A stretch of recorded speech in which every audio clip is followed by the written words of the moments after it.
Universe 11 and Universe 6 have showcased something that has never before been seen in Dragon Ball Super.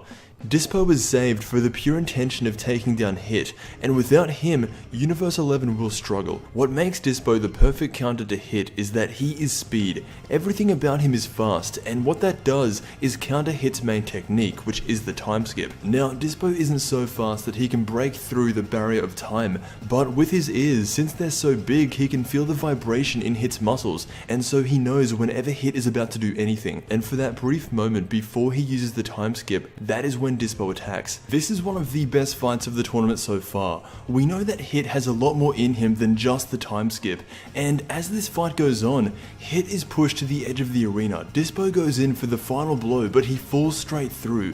Hit has so many strategies and techniques to win a fight, and right here, Dispo should have been eliminated. He's falling off the edge of the stage. If it wasn't for his teammate saving him, Dispo would be gone, but I think they're saving him for something much bigger. Fortunately for him, he was saved.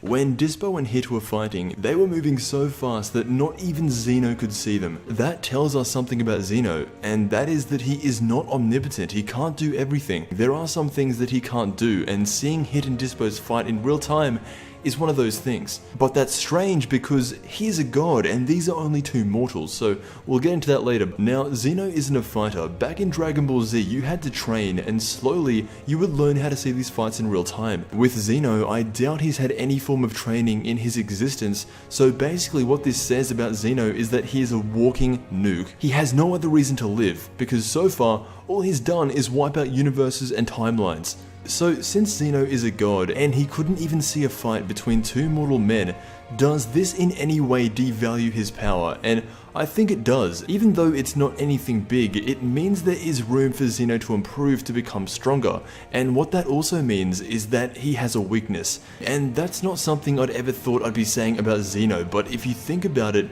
no one has ever tried to confront him. No one that we know of, but what would happen if a mortal like Goku at full power or Jiren walked up to Zeno and punched him as hard as they possibly could?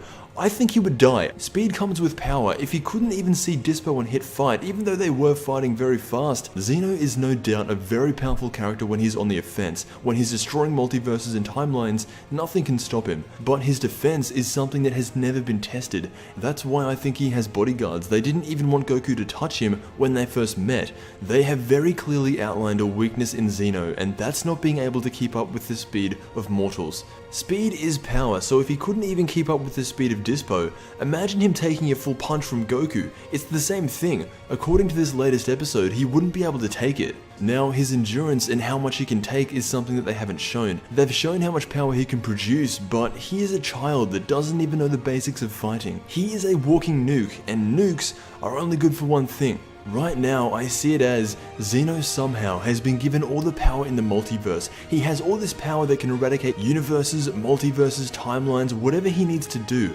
but he is not omnipotent. There is a weakness. He can't keep up with speed. So what would happen if someone like Dispo was constantly using that speed in a fight with Zeno? Would Zeno even be able to fight back? Let me know what you think. There's always something new to take out of these episodes, and this time, it was a weakness in Zeno. So thank you so much for watching, and I will see you in the next Dragon Ball video.